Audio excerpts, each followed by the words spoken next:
साहिब बंदगी सतनाम।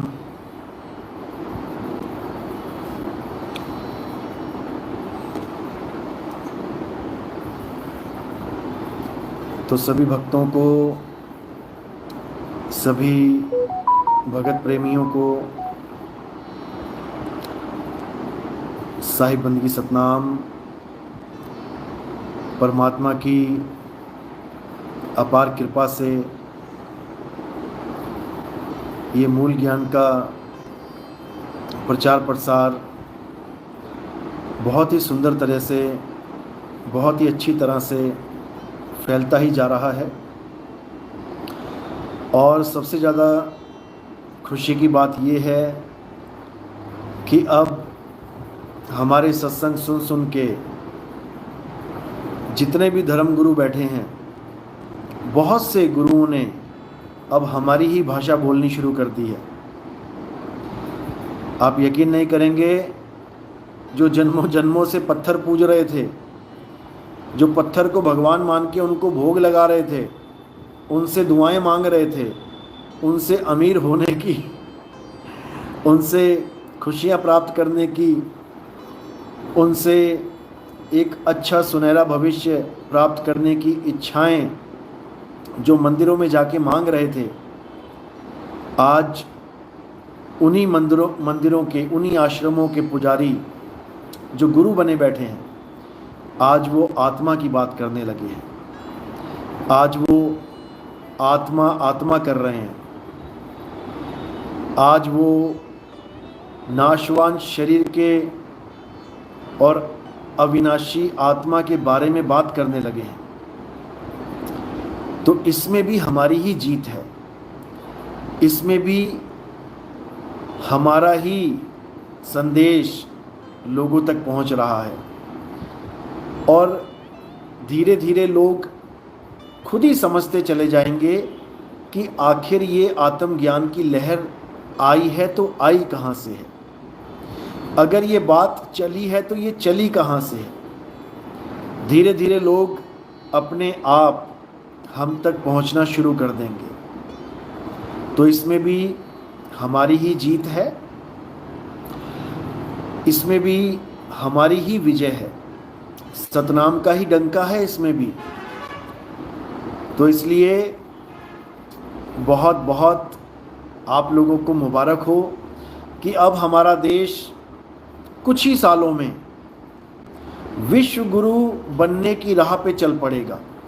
अभी तक तो पत्थर पूज रहा था, अभी तक तो अंधविश्वास में उलझा पड़ा था, अभी तक तो धर्म जात पात ऊंच नीच में उलझा पड़ा था।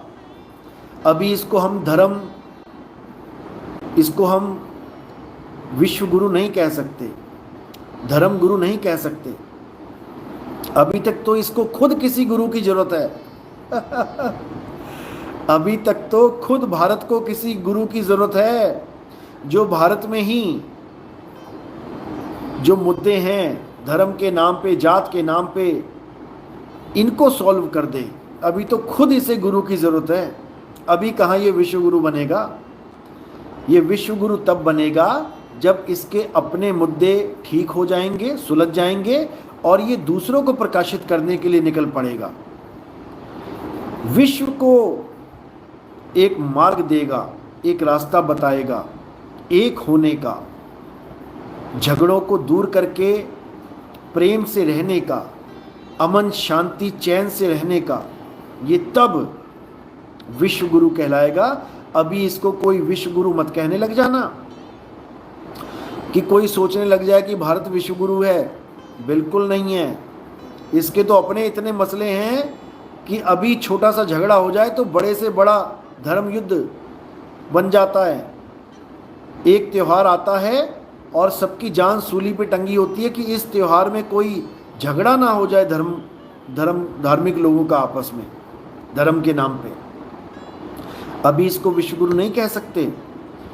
विश्व गुरु ये तब बनेगा जब इसके अपने झगड़े सब सॉल्व हो जाएंगे, सारे मामले सुलझ जाएंगे, हिंदू मुस्लिम सिख ईसाई सब एक रास्ते पे चल पड़ेंगे, एक मालिक एक परमात्मा एक वाहिगुरु की बंदगी करेंगे उस कुल के मालिक उस रब्बुल आलमीन को जानेंगे, जो सारे आलम का एक रब है, उसको जानेंगे और फिर उसी को मानेंगे, फिर दूसरा कोई नहीं आएगा।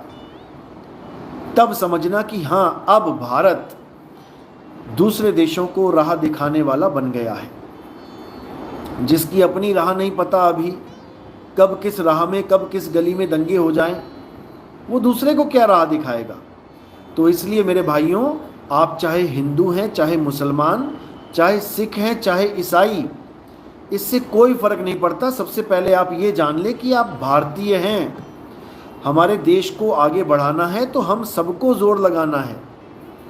ये किसी एक के कहने पे नहीं हो पाएगा कि कोई सोचे जी हिंदू धर्म वाले ही विश्व गुरु बना देंगे भारत को, नहीं हो पाएगा। कोई सोचे कि मुसलमान अकेले मिलके भारत को विश्व गुरु बना देंगे, नहीं हो पाएगा। कोई सोचे कि ईसाई बना देंगे या सिख बना देंगे, नहीं हो पाएगा। हम सबको एक होना है, हम सबको एक होके दिखाना है। जब हिंदू मुसलमान एक होने लग जाएंगे तो यकीन मानना मेरे भाइयों, पूरा विश्व हिल जाएगा, पूरा संसार हिल जाएगा और पूरा संसार ये देखेगा कि भारत में ऐसा क्या हो गया, भारत में ऐसा क्या हो गया कि हिंदू मुसलमान एक हो रहे हैं। भारत में ऐसा कौन सा दिव्य ज्ञान आ गया जो हिंदू मुसलमान एक हो रहे हैं। जब भारत में एक होने लग जाएंगे तो याद रखना पूरे विश्व में एक होने लग जाएंगे, क्योंकि भारत ही है जहां से सारी दुनिया को ज्ञान मिलता है। आप इतिहास भी उठा के देखोगे तो भारत ही है जहां से ईसा मसीह को भी ज्ञान हुआ, जहां से महात्मा बुद्ध ने पूरे विश्व में प्रचार किया, जहां पर आप देखोगे मोहम्मद बोध आप पढ़ोगे, अनुराग सागर कबीर सागर में आता है, वहां पर भी आपको संकेत मिल जाएंगे कि भारत ही है जहां से सबको ज्ञान मिलता है। आप थोड़ा सा भी विवेक विचार करेंगे तो सब समझ में आएगा। तो भारत को दोबारा से विश्व गुरु बनाना है तो सबको एक झंडे के नीचे आना ही पड़ेगा।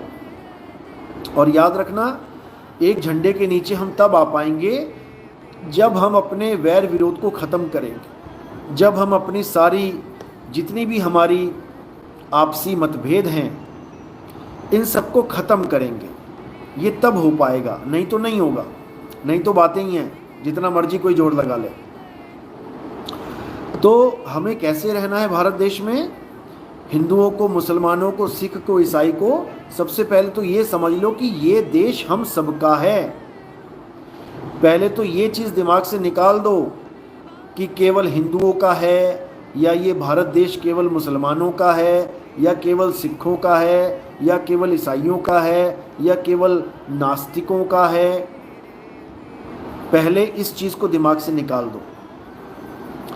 ये भारत देश सबका है, जितना हिंदुओं का है उतना ही मुसलमानों का है, जितना मुसलमानों का है उतना ही सिखों का है, जितना सिखों का है उतना ही ईसाइयों का है, और जितना ईसाइयों का है उतना ही उसका है जो किसी को भी नहीं मानते, जो किसी धर्म में नहीं है, जो नास्तिक हैं, ये उसका भी है।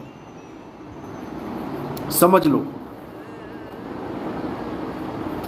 ये किसी एक का नहीं है कि कोई कहे हमने इसको हिंदू राष्ट्र बनाना है। तुमने हिंदू राष्ट्र बनाना है तो बाकी कहाँ जाएंगे? या कोई कहे कि हमने इसको मुस्लिम राष्ट्र बना देना है, भैया मुस्लिम राष्ट्र बन गया तो बाकी कहाँ जाएंगे? या कोई कहे हमने खालिस्तान बना देना है, इसको सिखों का ही बना देना है, खालिस्तान बना दिया तो बाकी कहाँ जाएंगे?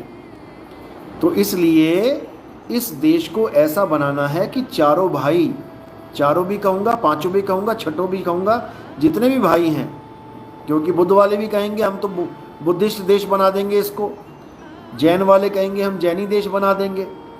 फिर तो बहुत बैठे हैं लाइन लगा के, एक देश है, एक अनार है, 100 बीमार हैं, कहाँ कहाँ झगड़े करोगे, कहाँ कहाँ मगजमारी करोगे। इसलिए इस देश को कैसा बनाना है? इस देश को हमने अपना घर बनाना है, जिस घर में चारों भाई, मेन जो चार हैं, धर्म तो बहुत हैं, समाज भी बहुत हैं, एक से एक समाज पड़ा है, नास्तिक भी हैं, आस्तिक भी हैं। तो हम सब भाई हैं, यानी हम सबको एक ही घर में रहना है। अब जो ज़्यादा आबादी वाले हैं वो अपने आप को बड़ा भाई समझें, जो उससे कम आबादी वाले हैं वो उसको मंझला भाई समझें, जो बिल्कुल कम आबादी वाले हैं उसको छोटा भाई समझें। अब तीनों भाई ने रहना है। जैसे एक ही घर में बड़ा भाई भी रहता है, उससे छोटा भाई भी रहता है, उससे भी छोटा भाई रहता है और छोटा भाई, सब एक घर में जैसे प्रेम से रहते हैं। ऐसा नहीं कि सब प्रेम से ही रहते हैं, मतभेद भी होते हैं, भाई भाई का झगड़ा भी होता है। हर घर में भाई भाई लड़ते हैं, भाई बहन भी लड़ पड़ते हैं कई बार, यहाँ तक कि पिता पुत्र का भी झगड़ा हो जाता है घरों में। लेकिन उस झगड़े को एक पारिवारिक झगड़ा बना के रखो तो अच्छा है, उसको धार्मिक झगड़ा मत बनने दो। छोटे भाई से कोई गलती हुई है तो बड़ा भाई डांट भी सकता है, उसको समझा सकता है। बड़े भाई से कोई गलती हो रही है तो छोटे भाई भी उसको बोल सकता है कि भाई आप यहाँ पे गलत हो, तो बड़े भाई को भी समझना चाहिए कि हाँ ये बात गलत है। तो दोनों प्रेम से रह सकते हैं। तो सबसे पहले तो इस चीज़ को दिमाग से निकाल देना है कि ये घर किसी एक का है, ये सबका घर है। भारत देश सबका है, हमें भारत को भारत रहने देना चाहिए। ना तो हिंदू राष्ट्र के चक्कर में पड़ो, ना बुद्ध राष्ट्र के चक्कर में पड़ो, ना खालिस्तान के चक्कर में पड़ो, ना इसको गजवाए हिंद के चक्कर में पड़ो। कई लोग कहते हैं गजवाए हिंद का मतलब है कि भारत देश को मुस्लिम राष्ट्र बना देना है, बिल्कुल गलत है। मोहम्मद साहब ने ऐसा कभी कहा ही नहीं कि गजवाए हिंद का मतलब है कि भारत देश को, हिंदुस्तान को एक मुस्लिम कंट्री बना दिया जाए, ऐसा कभी कहा ही नहीं गया। हाँ, गजवाए हिंद की बात जरूर की गई, हदीसों में आता है। क्यों आता है इसको भी अच्छे से जान ले, मैंने कई बार समझाया है वैसे तो, लेकिन आज फिर दोहरा देते हैं। गजवाए हिंद का मतलब ये है कि हदीसों में आता है कि जब मोहम्मद साहब अरब देश में खड़े होके हिंदुस्तान की तरफ, यानी पूरब दिशा की तरफ, इसको मशरक बोला गया, मशरक दिशा, डायरेक्शन पूरब दिशा, यानी वो पूरब दिशा की तरफ मुंह करके खड़े होते थे और कहते थे अपनी संगत को, अपने शिष्यों को, कि मुझे हिंदुस्तान की तरफ से एक खुशबू आती है। लोग पूछते थे कि क्या है उस खुशबू में, क्या क्या महसूस होता है आपको?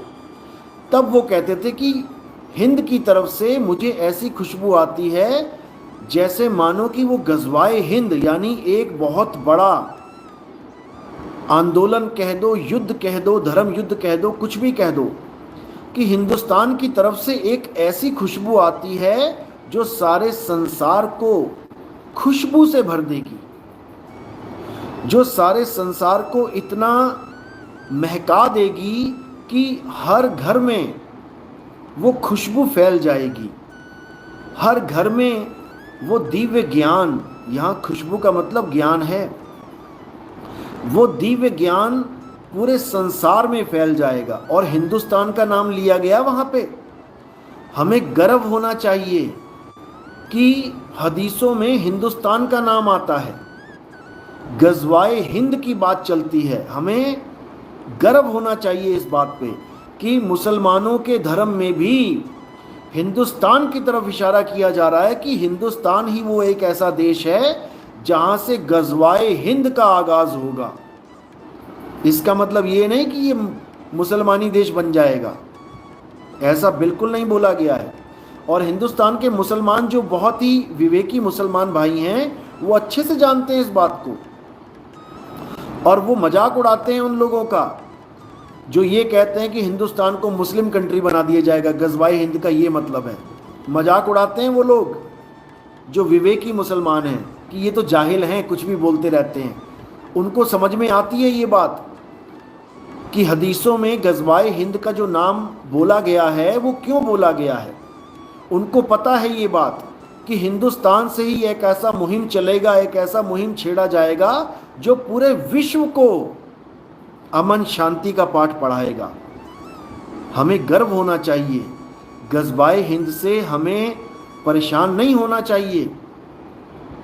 गजवाए हिंद का हमें गर्व होना चाहिए कि हिंदुस्तान का नाम हदीसों में आता है, अरब देश में खड़ा होके एक संत हिंदुस्तान की महिमा गा रहा है। हमें गर्व होना चाहिए और हमें तैयार रहना चाहिए कि गज़वाए हिंद तो होके रहेगा। गज़वाए हिंद और कुछ नहीं है मेरे भाई, गज़वाए हिंद कल की अवतार का आगमन है जो हिंदुस्तान में ही होना है। ये पाकिस्तान, ईरान, अफ़गानिस्तान में नहीं होगा।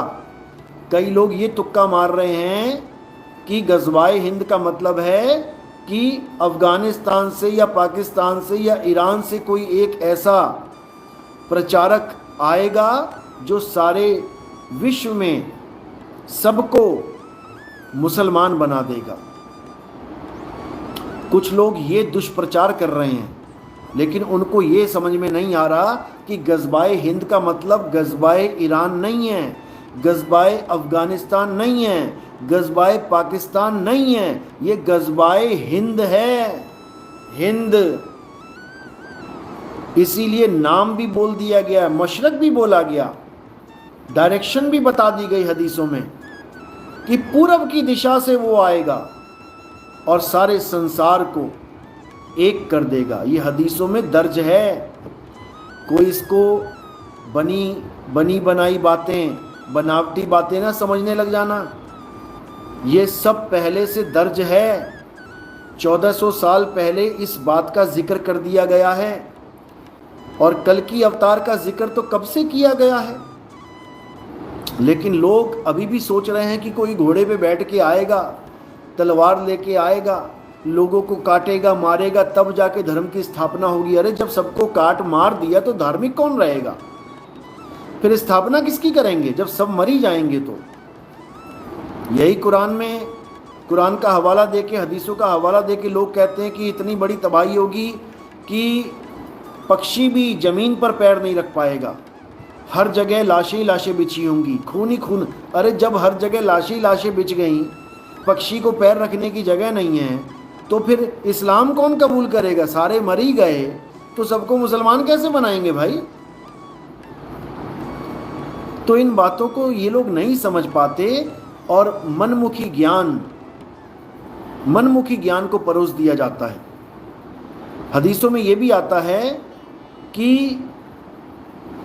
एक ऐसा समय आएगा जब सारी दुनिया को लेके इमाम मेहंदी, ईसा मसीह उस पहाड़ पे ले जाएंगे सारी दुनिया के लोगों को जहाँ पर मूसा अलैहिस्सलाम खुदा से बातें करते थे। अब खुद सोचो, इतनी बड़ी दुनिया में इतने लोग रहते हैं जो पूरी दुनिया में फैले हैं, और वो पहाड़ कितना होगा? 2 किलोमीटर, 4 किलोमीटर, 5 किलोमीटर, 10 किलोमीटर। सारी दुनिया के लोग क्या 5, 7, 10 किलोमीटर के पहाड़ पे खड़े हो जाएंगे जाके? बुद्धि लगाओ, विवेक जगाओ। क्या एक पहाड़ के ऊपर सारी दुनिया की जनता खड़ी हो सकती है? विवेक लगाओ। 800 करोड़ लोग हैं, सारा खत्म होने के बाद 100 करोड़ भी मान लो, 700 करोड़ मर भी गए, तो 100 करोड़ बंदा क्या उस पहाड़ के ऊपर खड़ा हो सकता है? आज ही खड़ा करके देख लो, दूर क्यों जाओ, आज ही खड़ा करके देख लो कितने लोग पहाड़ पे खड़े हो जाएंगे। अरे जो पूरी दुनिया में फैले हुए हैं वो एक पहाड़ पे कैसे आ जाएंगे भाई? क्योंकि वो पहाड़ वो है ही नहीं जिस पहाड़ पे चढ़ने की बात की जा रही है। वो पहाड़ अरब देश वाला पहाड़ नहीं है जहां पर मूसा अलैहिस्सलाम खुदा से बातें करते थे। वो एक गुप्त भेद है। वो पहाड़ क्या है? वो पहाड़ एक गुप्त भेद है, और वो पहाड़ केवल अरब में नहीं है। तुम भारत में चाहो तो अल्लाह से बात कर लो, लेकिन तुम्हें पहाड़ भी पता होना चाहिए। वो पहाड़ कहाँ है ये पता होना चाहिए, तभी तो चढ़ोगे उस पे। लेकिन लोग नहीं समझ पाते क्योंकि विवेक की कमी है। जब विवेकी गुरु मिल जाएगा तो सब समझ में आने लग जाएगा। और धीरे धीरे धीरे लोग अपने आप जागृत होने लग जाएंगे, एक दूसरे को ज्ञान समझाने लग जाएंगे, एक दूसरे की शंका का समाधान करने लग जाएंगे। और धीरे धीरे धीरे हर इंसान, हर विवेकी इंसान उस पहाड़ की तरफ चढ़ना शुरू कर देगा जिस पहाड़ पे अल्लाह का वास है, जिस पहाड़ पे चढ़ के मूसा अलैहिस्सलाम को अल्लाह से बात करने का सौभाग्य प्राप्त हुआ। उसी पहाड़ पे चढ़ के आप भी खुदा से बात कर पाओगे, रूबरू हो पाओगे और खुदा के असली स्वरूप को जान पाओगे। तब सब मुसलमान हो जाएंगे। एक भी ऐसा नहीं रहेगा संसार में जो मुसलमान नहीं होगा। मुसलमान का मतलब ही नहीं पता लोगों को। मुसलमान का मतलब है जो मुसल्ले पे खड़ा होके ईमान को स्वीकार कर ले, वही मुसलमान है। अब ये मुसल्ला कहाँ बिछा है, पहले तुम्हें ये पता होना चाहिए। वो मखमली मुसल्ला जिस पे तुम खड़े होके अल्लाह की इबादत करोगे, पहले तुम्हें ये पता होना चाहिए। ये मुसल्ला फैक्ट्रियों में बनने वाला 200, 250, 500 का मुसल्ला नहीं है कि तुम खरीद लाए दुकान से। वो मुसल्ला खरीदने में नहीं आता। वो मुसल्ला परमात्मा का दिया हुआ है, पहले से ही है। और वो मुसल्ला वो मुसल्ला पहाड़ की चोटी पे पहले से ही बिछा रखा है खुदा ने। और मूसा ने इशारा कर भी दिया है कि आओ बेटा, पहाड़ की चोटी पे आओ, मुसल्ला बिछा हुआ है, उस पे चढ़ जाओ और वहां पर ईमान को धारण कर लो। और जैसे ही तुम ईमान को धारण करोगे मुसल्ले पे चढ़ के, तब तुम मुसलमान हो जाओगे। अब कई लोग ऐसे भी हैं जो मुसल्ला नहीं जानते, केवल ईमानदारी की पूंछ पकड़ के बैठे हैं। ऐसे भी मिलेंगे आपको। कई लोग कहते हैं बस तुम ईमानदार हो जाओ, परमात्मा तुम्हें खुद मुक्त कर देगा। कभी मुक्त नहीं करेगा, याद रखना, याद रखना। ईमानदार बहुत से लोग हुए हैं, एक से एक ईमानदार। अरे हरिश्चंद्र, राजा हरिश्चंद्र से भी ईमानदार कोई हो सकता है क्या? जिसने सपने तक में कुछ दान दे दिया तो जगने के बाद भी अटल रहा कि हाँ मैंने दान दिया है सपने में, ये मेरा नहीं है। सोचो, इससे ज्यादा ईमानदारी कोई दिखा देगा, तब भी वो मुक्त नहीं हो पाए, तब भी मुक्त नहीं हो पाए। समझ लो, बहुत से ऐसे बैठे हैं जो केवल ईमान की बातें करेंगे क्योंकि उनको सतनाम की बात नहीं पता है। केवल ईमान से बात नहीं बनेगी। वो एक तरह का पुण्य हो गया, अच्छे अच्छे काम करना, लोगों का भला करना, हर अच्छी बात को ग्रहण करना, ये पुण्य में आ जाएगा। तो पाप पुण्य ये दोनों बेड़ी।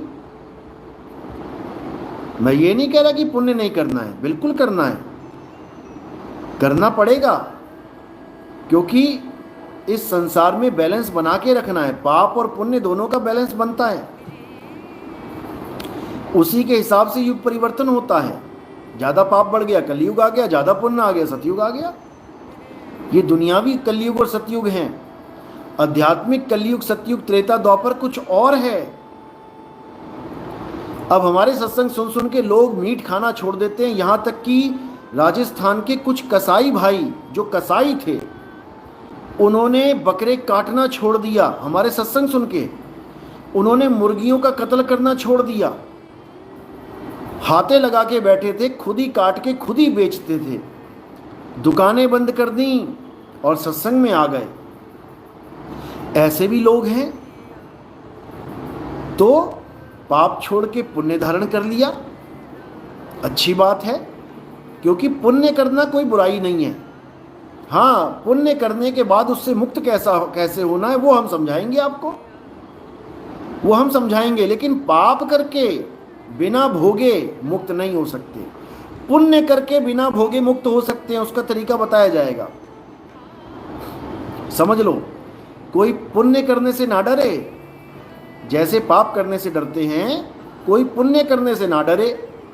पुण्य करते हुए भी पुण्य से कैसे मुक्त होना है वो आपको समझा दिया जाएगा, समझ लो। लेकिन पाप करने से हमेशा डरना है, क्योंकि पाप से किसी को दुख होता है।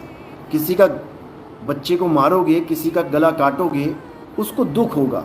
और दुख अगर किसी को हो गया तो आपको दुखी किए बिना नहीं रह सकता वो, आप दुखी होगे। ललित शर्मा, शराब पीने में क्या हर्ज है? सवाल बहुत अच्छा है आपका, लेकिन अगर आप गहराई में जाओगे तब आपको समझ में आएगा कि शराब पीने में इतना बड़ा नुकसान है कि जितना आप सोच भी नहीं सकते। आप देखेंगे कि दुनिया में 90% झगड़े, 90% गलत काम, 90% जितने भी जघन्य अपराध होते हैं वो शराब पीने के बाद ही होते हैं। जिस माँ बाप को आप कभी गलत नहीं बोल सकते, कभी गाली नहीं दे सकते, आप शराब पी लो, भूल जाओगे आप माँ बाप क्या है। आप दुनिया भर की गालियाँ दे दो, कहो हाथ छोड़ दो, बाद में बहाने बनाते फिरो कि मैं नशे में था, मुझे पता नहीं लग गया, वो बात अलग है। लेकिन तुम नशे में अपनी माँ तक को झापड़ मार सकते हो, गलत बोल सकते हो, क्योंकि तुम्हें होश ही नहीं है क्या बोल रहे हो। अब कई लोग ऐसे भी हैं जो कहते हैं कि ऐसा कुछ नहीं होता कि नशे में हमें पता नहीं लगता, नशे में सब पता लगता है। नशे में कोई गोबर क्यों नहीं खा लेता? अगर नहीं पता लग रहा नशे में क्या हो रहा है क्या नहीं, तो जा गोबर खा के दिखा। तुम गोबर उसके मुंह में लगाओगे, मुंह हटाएगा पीछे को। कई लोग ऐसा भी कहते हैं। लेकिन उस नशे का भी एक लेवल होता है। जब तक होश है, नशे के बाद भी होश रहता है, ऐसी बात नहीं है कि नशे के बाद बेहोश ही हो जाओगे।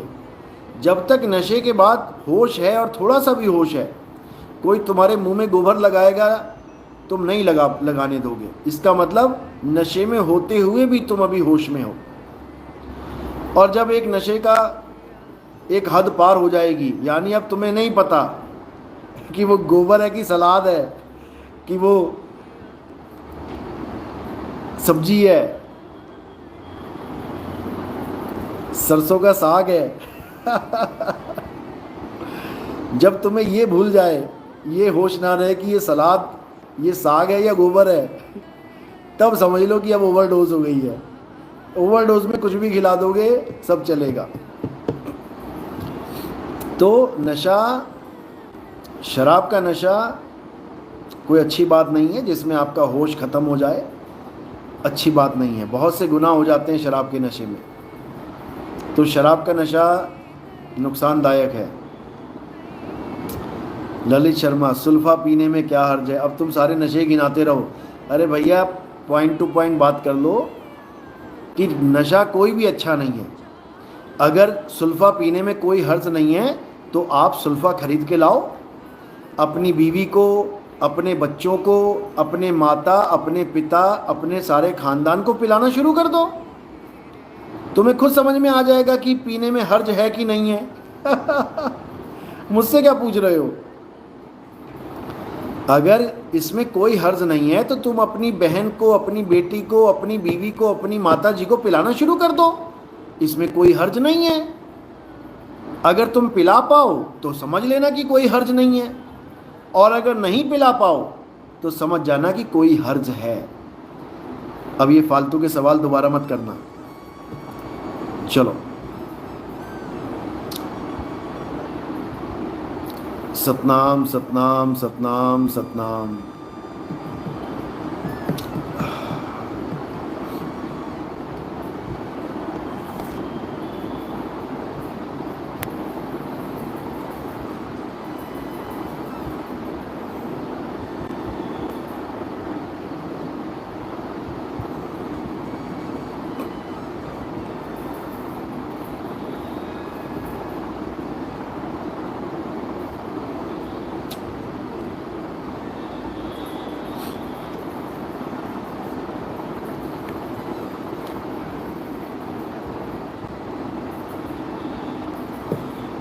सतनाम साहिब बंदगी, सलीम मोहम्मद साहिब बंदगी सतनाम, विवेक साहिब बंदगी गुरु शरणम जय सतनाम, मनोज सतनाम साहिब बंदगी, शशि प्रभा। गुरुजी विपासना के बारे में कुछ बताइए। मैंने बहुत बार बताया विपासना के बारे में। देखो, कुछ नहीं से कुछ भला। विपासना कोई बुरी चीज़ नहीं है, लेकिन विपासना पूर्ण चीज़ नहीं है। जो चीज़ हमें चाहिए पूर्ण ज्ञान, वो विपासना में नहीं है। अरे विपासना के अच्छे अच्छे भगत जो कई कई बार विपासना का कोर्स कर चुके हैं, वो हमारे सत्संग सुन के समझ गए बात को कि विपासना हमें क्या बता रहा है और नितिन दास हमें क्या समझा रहा है। वो इस बात को समझ के विपासना को त्याग के आगे बढ़ गए। विपासना कोई बुरी चीज़ नहीं है। खाली हाथ से अच्छा है कि तुम्हारे पास 50 का नोट है, लेकिन तुम्हें 100 का नोट चाहिए, तो 50 के नोट से काम नहीं बनेगा। 100 रुपये की टिकट है, 99 रुपये से भी काम नहीं बनेगा। तुम मशीन से टिकट लेके दिखाओ 100 रुपये की, 99 रुपये डाल देना उसमें, वो मशीन फिर भी कहेगी 1 रुपया और डाल। समझ लो, वो 1 रुपये की कमी तुम्हें वहीं रोक के रखेगी, सफ़र नहीं करने देगी आगे। समझ लो, जब तक 100 रुपये पूरे नहीं हो गए तब तक तुम आगे बढ़ ही नहीं पाओगे। भले तुम्हारे पास 99 रुपये 99 पैसे हों, तब भी वो 0.01 आपको आगे बढ़ने नहीं देगा। 0.01 की कमी आपको आगे बढ़ने नहीं देगी। समझ लो।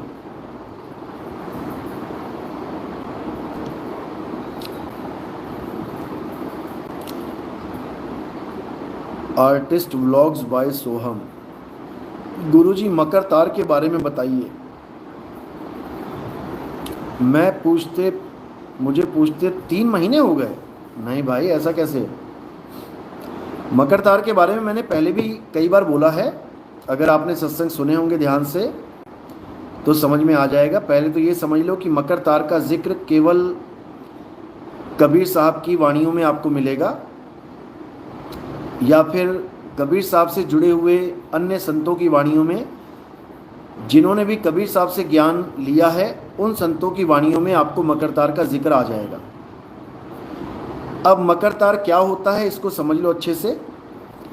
कई मूर्खों ने मकर तार को शब्द बता दिया कि शब्द ही मकर तार है। अब ऐसे भोले जीवों को, भोले क्या शातिर लोगों को इतनी अकल नहीं है, इतनी समझ नहीं है कि मकर तार और शब्द ये दो कभी एक हो ही नहीं सकते। ये कभी एक हो ही नहीं सकते। अरे कहाँ शब्द गुरु और कहाँ मकर तार। शब्द गुरु और मकर तार को एक बोलने वाला महामूर्ख होगा। जो अज्ञानी जीव है केवल वही ये बात कर सकता है। जो कभी अनुभव ज्ञान को प्राप्त नहीं कर पाया, कहीं सुनी बातों से दिमाग लगा के जो चलेगा, वही ये ऊट पटांग हरकत कर सकता है।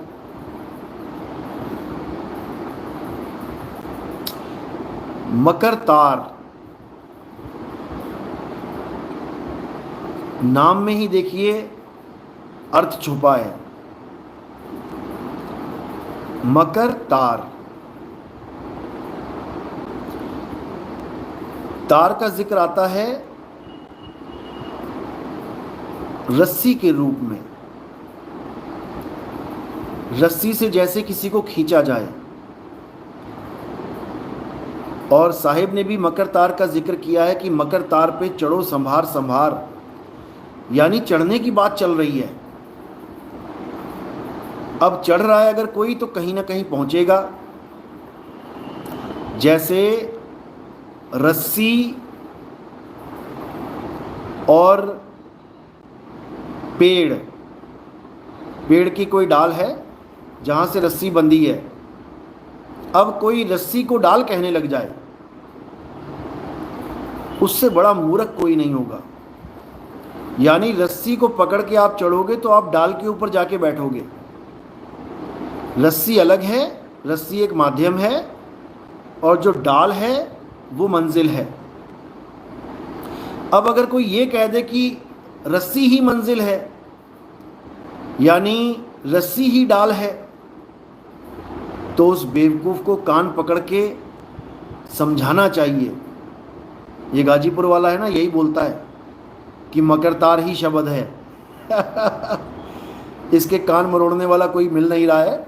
अच्छे से मरोड़ के इसको अकल दे दे तो अच्छी बात है, क्योंकि गलत ज्ञान परोसना ये जघन्य अपराध है, और इस अपराध की जो सज़ा है वो 1,84,000 है। 84 में भटकना पड़ेगा इसको जाके। इसलिए कोई कान पकड़ के इसको ठीक कर दे तो वो पुण्य का हकदार होगा, भागी बन जाएगा। जो इसको समझा दे ये बात, वो पुण्य का हकदार हो जाएगा। इसका जीवन गर्क होने से, इसको 84 में जाने से बचाया जा सकता है अगर इसको ये बात कोई समझा दे। तो मेरी बात तो नहीं समझ में आएगी, हमारी तो नकल मार के उसमें भी अकल लगाता है। नकल मारने के बाद उसमें अपनी गंदी अकल लगा के ज्ञान को तोड़ मरोड़ने की कोशिश करता है। ये है हमारा ही कॉपी पेस्ट वाला बंदा, ये सारी हमारी नकल मारता है। पहले परमात्मा को साकार साकार करता था, आजकल ये शब्द शब्द कर रहा है परमात्मा को कि परमात्मा ही शब्द गुरु हैं। पहले आहार विहार करवाता था परमात्मा को कि परमात्मा तुम्हारे साथ आहार करेंगे, विहार भी करेंगे, कंपनी बाग में घूमेंगे परमात्मा तुम्हारे साथ। लेकिन अब क्योंकि हमारा विरोध करेगा तो हमारा ज्ञान भी सुनना पड़ेगा, और जब से ये हमारा ज्ञान सुन रहा है तब से इसकी इतनी तो दिमाग में पड़ गई है कि भाई परमात्मा ही शब्द गुरु है। लेकिन अभी इसको इतनी अकल नहीं आई कि शब्द गुरु आहार विहार नहीं करता है। अभी इसके दिमाग में ये चीज़ नहीं घुस रही है, क्योंकि ये पहले गलत बातें बोल चुका है। अब ये बदल नहीं सकता, बदलेगा तो पकड़ा जाएगा। चोर चुरावे तुंबड़ी गाडे पानी माही, वो गाडे वो ऊपर आवे, सच्चाई छाननी नहीं। ये चोर है, चोरी का ज्ञान बोल तो दिया इसने, लेकिन बदल नहीं सकता। आहार विहार पे अटल रहेगा। क्यों? अगर बदल गया तो 2-4 चेले जो पकड़े हैं वो भी जाते लगेंगे। जो 2-4 चेले इसके चक्कर में पड़े हैं वो भी छोड़ देंगे इसको कि गुरुजी आप तो कहते थे आत्मा आहार करती है, परमात्मा विहार करता है, अब आप कह रहे हो कि परमात्मा अचल है, वो चलता नहीं है। ये तो भाई गलत हो गया काम। तो वहां पर इसकी दुकान खत्म हो जाएगी। अब इसकी मजबूरी है कि ये अपनी उस अज्ञानता पे अटल रहेगा। ये मजबूरी बन गई है इसकी, और यही हमारे लिए प्लस पॉइंट है। यही प्लस पॉइंट है कि हम जीवों को जगा सकते हैं कि परमात्मा अचल है मेरे भाई, आत्मा तक अचल है। ये मूर्ख बना रहा है, वहां पे जीव निकल जाएंगे इसके जाल से। बिल्कुल सिंपल, क्योंकि परमात्मा ये खेल खिलवा ही देता है इन लोगों से, इनके मुंह से गलत ज्ञान निकलवा ही देता है, ताकि उसके बच्चों को इनकी जानकारी हो जाए कि ये अज्ञानी जीव हैं और परमात्मा के बच्चे इनके जाल से निकल जाएं। ये मालिक की मौज होती है, समझ लो, समझ लो। तो मकर तार क्या है? मकर तार एक माध्यम है शब्द गुरु तक पहुंचने का। जैसे चुंबक लोहे को उठाती है, या एक आदमी कुएं में से बाल्टी को उठाता है, तो बाल्टी को उठाने का माध्यम क्या बनता है? एक रस्सी, एक तार। उस तार के माध्यम से बाल्टी को उठाया जा रहा है, तो वो हो गया माध्यम। और जब बाल्टी ऊपर आ जाती है, अपने मूल तक पहुंच जाती है, बाल्टी को पकड़ के कुएं के बाहर रख दिया जाता है, अब वहां पर जो अवस्था बनती है वो शब्द गुरु की अवस्था बनती है, यानी वो बाल्टी अब नीचे नहीं जाएगी, उसको निकाल के आपने बाहर कर दिया। ये एक उदाहरण है। दुनियावी बाल्टी तो बार बार जाएगी अंदर, क्योंकि पानी निकालना है तुम्हें, लेकिन अध्यात्म में इसको उल्टा कुआं बोला गया है। ये सीधा कुआं दुनिया में मिलेगा जिसमें बार बार बाल्टी फेंक के पानी निकालोगे, और आध्यात्मिक मार्ग में कुआं उल्टा हो जाता है। समझ लो, पलटू साहब की वाणी है ना, उल्टा कुआं गगन में, जहां जहां, याद है किसी को वाणी? बोलो जरा।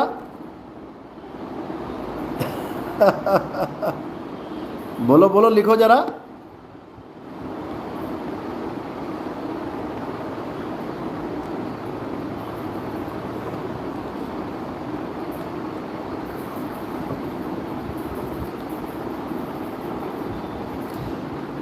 उल्टा कुआं गगन में, आगे। बिल्कुल, लाइनक्स मिंट। उल्टा कुआं गगन में जिसमें जले चिराग। समझ लो। जो दुनिया का कुआं होता है, दुनियावी कुआं होता है, उसमें पानी होता है, उसमें आग नहीं होती। लेकिन जो आध्यात्मिक कुआं है उसमें पानी नहीं होता, उसमें चिराग होता है। चिराग का मतलब वो ज्योत निरंजन वाला चिराग मत समझ लेना कि यहाँ तिरकुटी में चिराग जल रहा है उसको देखना है। वो भी गुप्त भेद है। चिराग का मतलब होता है जहां प्रकाश हो जाए, यानी अज्ञानता खत्म हो जाए और तुम्हें ज्ञान हो जाए, वही चिराग है।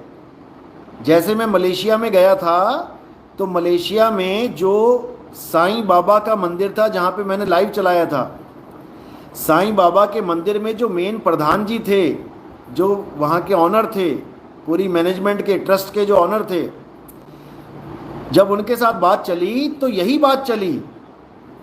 मैंने पूछा साईं बाबा के गुरु कौन है, क्योंकि साईं बाबा के गुरु का जिक्र आता ही नहीं है कहीं।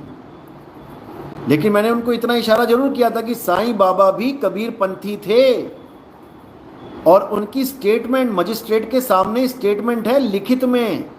जब उनको पूछा गया कि आप किस पंथ से हो, तो उन्होंने कहा मैं कबीर पंथ से हूं।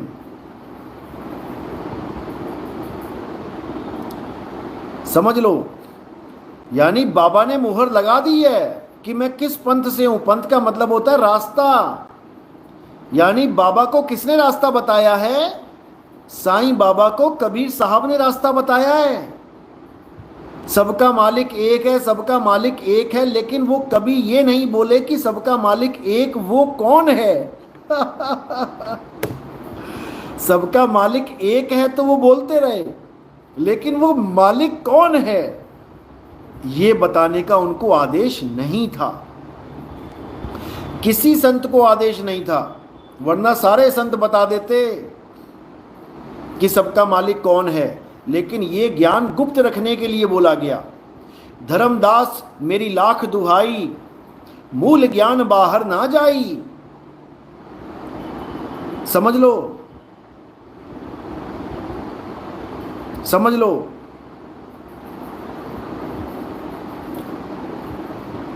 इसको समझना पड़ेगा। साईं बाबा के जो गुरु थे वो कबीर साहब थे, और उन्होंने कैसे ज्ञान दिया साईं बाबा को? कुएं में उल्टा लटका के। जब मैंने ये बात बोली वहां पे कि साईं बाबा को कुएं में उल्टा लटका दिया गया, तब उनको ज्ञान हुआ। और हमें भी ज्ञान कब होगा? जब हमें कुएं में उल्टा लटका दिया जाएगा, तभी ज्ञान होगा। क्योंकि जैसे गुरु को ज्ञान हुआ है वैसे ही चेले को ज्ञान होगा। समझ लो। तो जब तक वो कुआं तुम्हें समझ में नहीं आया कि वो कुआं कहां है, तब तक तुम्हें भी ज्ञान नहीं हो सकता। तो पलटू साहब समझा रहे हैं, उल्टा कुआं गगन में जिसमें जरे चिराग। अगर ज्ञान प्राप्त करना है तो ऐसे गुरु की शरण में जाना पड़ेगा जो तुम्हें उल्टे कुएं का ज्ञान दे दे, तुम्हें उसमें उल्टा लटका दे। तब दुनिया की नजर में तुम उल्टे हो जाओगे और अपनी नजर में सीधे हो जाओगे। समझ लो।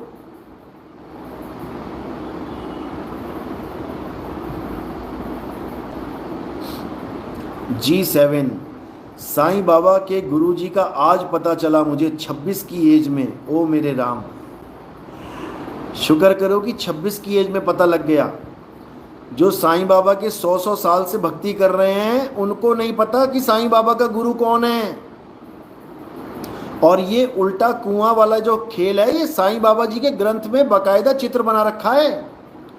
जब आप साईं बाबा का ग्रंथ पढ़ेंगे, साईं जीवन चरित्र जब ये पढ़ेंगे, उसमें कुएं का चित्र बना रखा है और साईं बाबा को उल्टा लटका रखा है उसमें।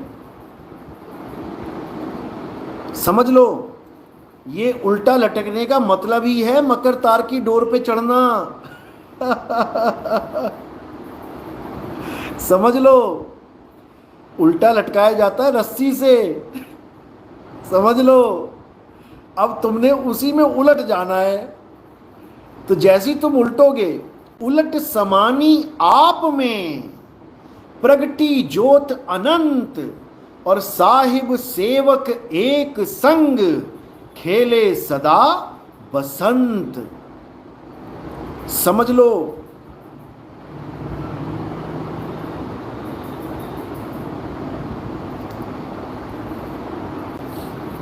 तो कुछ नहीं करना है, मकर तार की डोर पे उलट के चढ़ जाना है और कुछ नहीं करना है। ये सारे भेद खोलने के लिए ही मैं आया हूं, लेकिन समझना तो तुम्हें पड़ेगा ना कि मैं भेद खोलता रहूं, तुम समझ समझ के कहीं और भागते रहो। क्योंकि इंसान टिकता नहीं है। ये जो मन है ना, ये टिकता नहीं है। ये सत्य के पास आकर भी नहीं टिकता है, क्योंकि मन है, मन का काम ही दौड़ना है। इस ज्ञान को सुन के टिकता वही है जिसका मन टिक जाए, यानी जो अपने मन को रोक ले, जो मन की लगाम को कस के खींच ले, वही इस ज्ञान में टिक सकता है। नहीं तो कई धुरंधर आए, कई चले गए। समझ लो, क्योंकि वो जो चीज लेने आए यहां पर, मान बढ़ाई, प्रतिष्ठा, पैसा, दुनिया भर की इच्छाएं, काया को ठीक करना, और दुनिया भर के ताम झाम लोग लेके आते हैं, अरदासें लेके आते हैं, मंदिरों में जाते हैं, गुरुओं के पास जाते हैं, वही यहाँ पर भी आ जाते हैं कई लेने। तो वो लोग नहीं टिक पाते। समझ लो, जो माया के वशीभूत होके यहाँ आते हैं कि ठीक है ज्ञान भी अच्छा है, कुछ माया भी मिल जाए, टारगेट उनका माया होती है, वो यहाँ नहीं टिक पाते। आते हैं, नाम दीक्षा लेते हैं, चले जाते हैं। ऐसे कई लोग हैं जिन्होंने हमसे दीक्षा ली, प्रथम दीक्षा ले ली, ज्ञान को सुना समझा, उसके बाद दुनियावी इच्छाओं के कारण किसी और बाबा जी के पास बैठे हुए जाके। ये एक बाबा नहीं, ये कईयों के पास बैठेंगे जाके, क्योंकि जो पक्का खड़ा होगा वही टिकेगा यहाँ पे, याद रखना। और कबीर साहब के समय में 64 लाख में से 2 बचे थे, तो नितिन दास के समय में सोचो कितने बचेंगे। इसमें कोई बड़ी बात नहीं है जो इस ज्ञान को छोड़ के कुछ और लेने चला जाता है। अरे भाई, जिसको मुक्ति नहीं चाहिए वो कुछ और लेना चाहता है, चला गया तो चला गया, उसमें क्या बड़ी बात है, हमें उसका कोई दुख नहीं है। दिलीप पटेल, गुरुजी सिलवासा में अपना बंदा आपसे दीक्षा ली है, लेकिन वो साइंस जर्नी सुन रहा है, बुद्धा का नॉलेज देता है। कोई बात नहीं, देखो मैं क्या बोल रहा हूँ, किसी भी ज्ञान को सुनने में कोई हर्ज नहीं होता। हमें ज्ञान सुनना चाहिए। अगर हम मना कर देते हैं किसी का ज्ञान सुनने में मना नहीं करता नितिन दास, याद रखना। हाँ, कोई बकवादी बकवाद कर रहा है, गालियां बक रहा है, दुर्गंध आ रही है जिसके मुंह से, उसके मुंह कभी मत लगो, उसकी बातें कभी मत सुनो। तुम्हें एक बार पता लग गया कि ये गालीबाज है, ये बकवास है, ये बकबक करता है, तुम दोबारा उसकी वीडियो मत खोलो, क्योंकि वही दुर्गंध दोबारा आएगी। एक बार शटर खुला और बास आ गई तो याद रखना वो बास दोबारा फिर आएगी। इसलिए ऐसे लोगों का सत्संग, सत्संग नहीं बकसंग कभी नहीं सुनना चाहिए। कोई वीडियो डालता है उसको खोलो ही मत, खोलने से उसका व्यू बढ़ जाएगा। जब उसको व्यू बढ़ेगा तो उसको और मन में उछाल आएगा कि लोग तो मेरी बात सुन रहे हैं, भले लोग गालियां दे रहे हैं उसको इससे परवाह नहीं है। उसको लगता है कि 200 लोगों ने सुन लिया, वाह 200 लोगों ने सुन लिया यानी मेरी वाह वाह होगी, भले लोगों ने उसको गालियां दी दुनिया भर की, वो उस चीज़ को नहीं समझता। इसलिए कहीं ना कहीं आप दोषी होते हो ऐसे लोगों को बढ़ावा देने के लिए। इसलिए जो कोई भी गंद बकता है, गालियां देता है, उसकी ऑडियो सुनना ही नहीं है। वहां मैं मना करता हूं, क्योंकि उसको सुन के तुम्हारा मन खराब होगा। अरे बदबू सूंघोगे तो मन खराब ही होगा ना, अच्छा तो नहीं होगा। कोई अच्छी बात बता रहा है, कोई सुगंध फैला रहा है तो तुम सूंघो भी, समझ में आता है। अब किसी ने बकवास करनी है, गालियां बकनी है, तो तुम क्यों सुन रहे हो उसको? उनकी वीडियो ऑडियो खोलना ही नहीं है। जब वो देखेगा अरे 2 हफ्ते हो गए डाले हुए, 150 से ऊपर किसी ने नहीं सुना, अरे 4 हफ्ते हो गए डाले हुए, 200 से ऊपर किसी ने नहीं सुना, वो खुद ही अपने आप बकवास करना बंद कर देगा। जब कोई सुनेगा ही नहीं उसे, वो क्या बोलेगा अकेला कमरे में? समझ लो, वो क्या बोलेगा कमरे में अकेला? पागल कुत्ते ने काटा है क्या उसको? तुम्हारी वजह से बोल रहा है वो सब बकवाद, क्योंकि तुम सुन रहे हो। तुम बिल्कुल कसम खा लो कि परमात्मा की सौगंध है, मैं इसकी ऑडियो सुनूंगा ही नहीं। 4 दिन में शांत हो जाएंगे सब, समझ लो।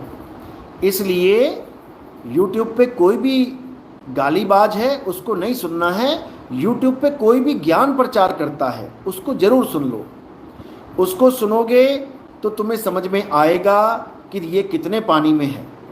इसका मतलब ये नहीं कि तुम उसको सुनो और सोचो कि वही सत्य बोल रहा है, बिल्कुल नहीं। आज के टाइम में लोग ये पूछते हैं मुझसे कि गुरुजी इतने गुरु हो गए, YouTube चैनल पे इतने गुरु हो गए, किसकी सत्य माने? बहुत बड़ा सवाल है ये। इसका तुम्हें जवाब मैं सीधे से बता देता हूँ, एक ही लाइन में समझ में आ जाएगा तुम्हें। कोई भी ज्ञानी बना बैठा है YouTube पे, हजारों बैठे हुए हैं, कहो तुम बैठ जाओ कल को, तुम्हें भी सुनने लग जाएंगे लोग, लेकिन इससे कल्याण नहीं होगा। तो क्या करना है, एक ही लाइन में सुन लो। जितने भी गुरु घंटाल बैठे हुए हैं, जितने भी ये बैठे हुए हैं ज्ञान परोसने के लिए, इससे तुमने केवल एक सवाल पूछना है। क्या सवाल पूछना है? पहली बात तो ये कमेंट बॉक्स ही बंद कर देते हैं, तुम्हें पूछने ही नहीं देते। सबसे पहले तो ये समझ लो कि जिसने कमेंट बॉक्स ऑफ कर रखा है उसको तो पहले किनारे कर दो, क्योंकि वो तुम्हारे सवालों का जवाब देने के लायक ही नहीं है। वो तुम्हारे सवाल का जवाब देने के काबिल ही नहीं है, उसके बस की बात नहीं है। पहले तो उसको ही किनारे कर दो। और जिन्होंने खोल रखा है वहाँ पर पूछो कि आपका गुरु कौन है। कोई लाइव में आता है तो उससे पूछो कि आपका गुरु कौन है। जैसे ही उसके मुंह से निकले कि मेरा कोई गुरु नहीं है, मैं अपने आप ही ज्ञान प्राप्त हो गया मुझे, उसको उसी वक्त रिजेक्ट मार दो। समझ लो, उसको उसी वक्त रिजेक्ट मार दो। ये सतगुरु नहीं है। ये कौन है? ये लोगों का ज्ञान सुन सुन के आज नया आ गया मार्केट में, कल को इसका भी कोई ज्ञान सुन के और नया आ जाएगा मार्केट में। ये सब मार्केट के गुरु घंटाल हैं, ये सब यूट्यूबर हैं, ये सतगुरु नहीं हैं, ये यूट्यूबर हैं। तुम बन जाओ यूट्यूबर। हमारा सत्संग सुन सुन के हमारे भगत चाहें तो सारे यूट्यूब पे आ जाएं और ऐसा ज्ञान दे दें कि सबकी हालत खराब हो जाए। ऐसा भी हो सकता है। तो सारे सतगुरु थोड़ी नहीं बन जाएंगे।